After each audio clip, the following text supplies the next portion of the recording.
मित्रों नमस्कार। सूचना की दुनिया पर आपका स्वागत है। मैं हूं डॉक्टर सुभाष चंद्र सिंह। ये खबर तो आपके पास पहुंच ही गई होगी कि दिल्ली के पूर्व उप मुख्यमंत्री मनीष सिसोदिया की जेल की अवधि यानी न्यायिक हिरासत 28 अप्रैल तक बढ़ा दी गई। शनिवार को उनकी कोर्ट में पेशी थी और उस पेशी में उन्होंने जो अनुरोध किया था उस अनुरोध को कोर्ट ने नहीं माना, जमानत नहीं दी और उनकी हिरासत की अवधि, न्यायिक हिरासत की अवधि 28 अप्रैल तक बढ़ा दी।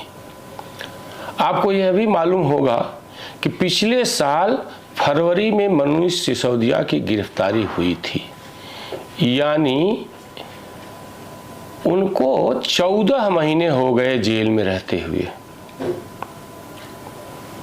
और ईडी ने खुलासा किया कि वस्तुतः जितने आरोपी हैं इसमें कुल मिलाकर 31 आरोपी हैं और ईडी चाहता है कि केस में जल्दी से जल्दी ट्रायल शुरू हो।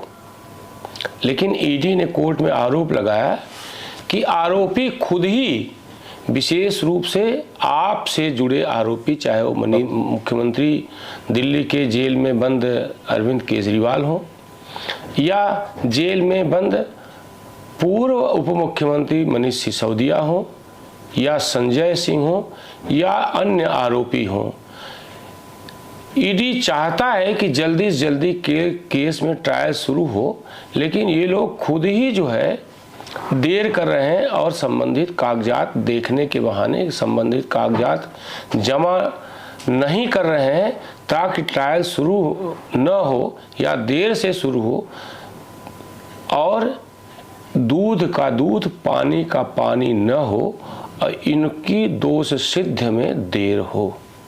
ये बड़ा भारी खुलासा किया ईडी ने।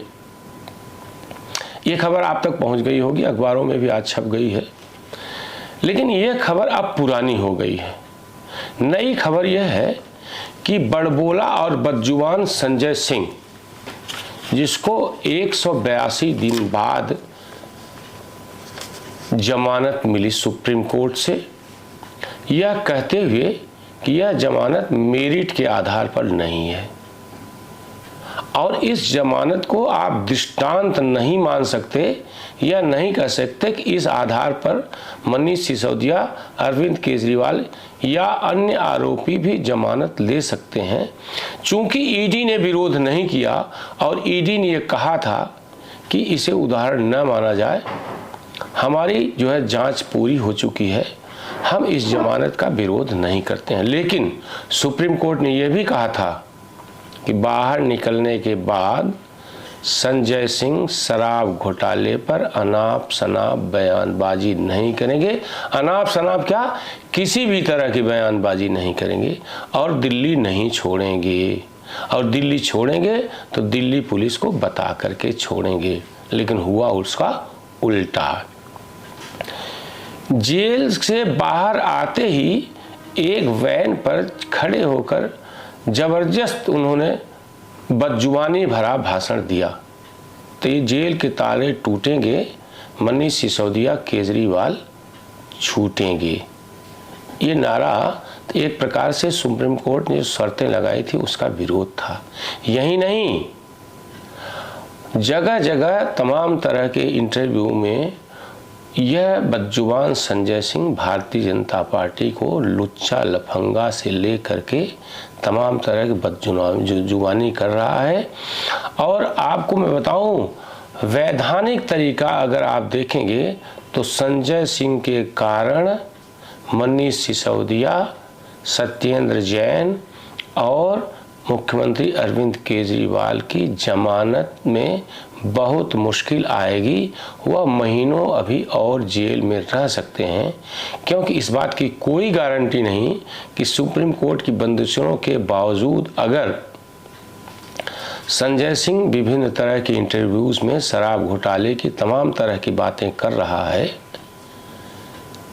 बदजुबानी कर रहा है तो अरविंद केजरीवाल और मनीष सिसोदिया की क्या गारंटी कि वह जेल से निकलने के बाद जो है गवाहों को प्रभावित नहीं करेंगे और बदजुबानी नहीं करेंगे और शराब घोटाले के बारे में नहीं बोलेंगे। इसलिए संजय सिंह की यह बदजुबानी और बड़बोलापन अपने साथियों मनीष सिसोदिया, केजरीवाल, सत्येंद्र जैन के लिए बड़ी मुश्किल खड़े करने वाली है। और ये कोई संजय सिंह कोई नया जो है बदजुबान नहीं है, ये बहुत पुराना बदजुबान है। इसके बारे में हम बता दें कि यह हमारे उत्तर प्रदेश के सुल्तानपुर का रहने वाला है। इस पर आरोप है, इसके बारे में बताते हैं कि यह पहले सिनेमा हॉलों में टिकट की बड़ी मारामारी रहती थी, क्योंकि ऑनलाइन व्यवस्था थी नहीं, तो कोई अच्छी पिक्चर आती थी तो उसके टिकट जो है ब्लैक होते थे। इस पर आरोप है कि यह सिनेमा हॉलों में टिकटों की ब्लैकमेलिंग करता था, टिकट बेचता था अधिक पैसा लेकर के। धीरे धीरे आपसे जुड़ गया, आंदोलन से जुड़ गया और अरविंद केजरीवाल का करीबी हो गया। अरविंद केजरीवाल ने इसको मतलब तमाम वरिष्ठ लोगों को दूर रखते हुए कुमार विश्वास तक जैसे लोगों को राज्यसभा में नहीं भेजा, इसको भेजा। यही नहीं, अभी जब ये जेल बंद हुआ, जेल गया शराब घोटाले में, तब इसका कार्यकाल खत्म हो रहा था, फिर इसको राज्यसभा में टिकट दे दिया और राज्यसभा के लिए दूसरी बार ये चुना गया। अब बदजुबानी किस तरह से ये करता है कि भारतीय जनता पार्टी में के बारे में समय समय पर लुच्चा, लफंगा, गुंडों की पार्टी, लुच्चों की पार्टी ये कहता रहा है। इसका एक वीडियो जरा आप सुनिए, फिर मैं आगे बात करता हूँ इसके बारे में। भारतीय जनता पार्टी लुच्चों, लफंगों और गुंडों की पार्टी है। मैंने तो मणिपुर की हिंसा का मुद्दा उठाया सदन में, मुझे निलंबित करके बाहर कर दिया। इसके खिलाफ कार्रवाई क्यों नहीं हो रही? देखिए, मैं तो पहले से कहता आ रहा हूं और हमारी पार्टी ये बात बार बार कहती है कि भारतीय जनता पार्टी लुच्चों, लफंगों और गुंडों की पार्टी है। तो गुंडागर्दी कर रहे हैं लोग। सदन के अंदर जिस प्रकार की भाषा का प्रयोग रमेश बिधूड़ी के द्वारा किया गया, ये तो एक माफिया गुंडे की भाषा है। आपने वीडियो सुन लिया होगा। पूरी बदजुबानी दिख रही है, ये पूरी बदजुबानी दिख रही है। ये अभी जो है ये इसकी बदजुबानी का जो आपने वीडियो सुना, एक ऐसा जो है एक बार प्रेस कॉन्फ्रेंस में भी इसने जो है भारतीय जनता पार्टी को लुच्चों की पार्टी कहा था। पिछले साल भारतीय जनता पार्टी के नेता तेजिंदर सिंह बग्गा, जो किसी केस में वांछित थे, दिल्ली पुलिस का जिम्मा जो है आपके सरकार के पास नहीं है, यह केंद्र सरकार के पास है। तो अवैध तरीके से पंजाब की पुलिस, जहां भगवंत सिंह मान मुख्यमंत्री हैं और आपकी सरकार है, वहां की पुलिस ने यहां आ करके बिना लोकल पुलिस को सूचित किए हुए उनको गिरफ्तार करके लेकर चली गई दिल्ली से। जब जैसे ही पता चला तो दिल्ली पुलिस ने फिर इसका विरोध किया और हरियाणा पुलिस को सूचित करते हुए दिल्ली पुलिस, हरियाणा की पुलिस ने संयुक्त प्रयास से तेजिंदर सिंह बग्गा को पंजाब पुलिस से मुक्त करा लिया। और यही नहीं, पंजाब की पुलिस की जो टीम थी उस पर उन्होंने FIR भी दर्ज करा दिया था। तब भी जब संजय से पूछा गया तो उनका ये तो दुनिया की सबसे बड़ी पार्टी है, सबसे बड़ी लफंगों की पार्टी है, लुच्चों की पार्टी है। तो यह संजय सिंह अपनी बदजुबानी के कारण जल्द ही शिक्षों में जाने वाला है। हो सकता है अगले सप्ताह ही चला जाए। 182 दिन बाद लौटा। और यह जेल इसलिए भी जा सकता है क्योंकि इसने सुप्रीम कोर्ट की जमानत की शर्तों का उल्लंघन किया।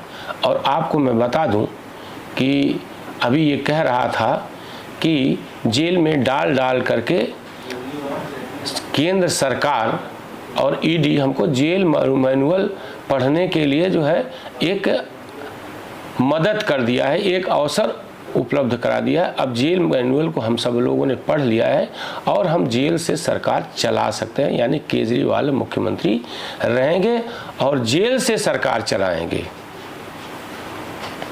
आपको ये भी जानकारी के लिए बता दूं कि सत्येंद्र जैन जेल में था और मसाज करते हुए उसका वीडियो सामने आया था।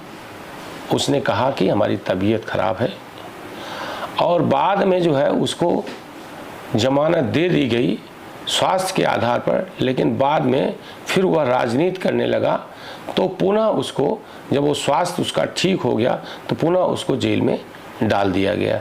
आपको ये भी बता दूं कि जो तिहाड़ जेल है दिल्ली की, वो राज्य सरकार द्वारा नियंत्रित है। वहाँ पर डायरेक्टर जो है कोई आईपीएस होता है, आईपीएस इनकी नज़र में केंद्र सरकार का है। तो इनका ये कहना है कि आईपीएस आईएएस जेल का प्रशासन चलाते हैं, इसलिए दिल्ली सरकार के नियंत्रण में रहने के बावजूद केंद्र सरकार जो चाहती है उसमें वही होता है। अगर वही होता तो फिर सत्येंद्र जैन का मसाज करने की स्थिति नहीं होती, फिर उन पर कड़ाई होती। अब केजरीवाल जो है अंदर हैं तो उनको संपूर्ण सुविधाएं मिली हुई हैं जेल मैनुअल के हिसाब से। उनको टीवी भी मिला हुआ है, उनको उनके खाने का सारा इंतजाम है, समय समय पर उनके स्वास्थ्य की जांच भी होती है, उनका ब्लड प्रेशर जो है मेंटेन है, ब्लड शुगर मेंटेन है। इसलिए यह आरोप गलत है कि केंद्र सरकार तिहाड़ का प्रशासन अपने हिसाब से चलाती है।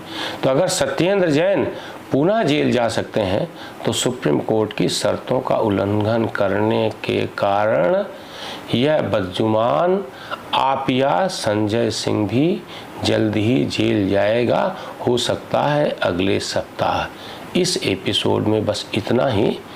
आप लोगों से अनुरोध है कि जो लोग सूचना की दुनिया को देख रहे हैं और जिन्होंने सब्सक्राइब नहीं किया है वो कृपया सब्सक्राइब करें, बेल आइकन दबाएं, कमेंट करें, लाइक करें और शेयर करना न भूलें। आप सभी लोगों का बहुत बहुत आभार। आप इस YouTube चैनल को लाइक करिए, सब्सक्राइब करिए, कमेंट करिए और शेयर ज़रूर करिए।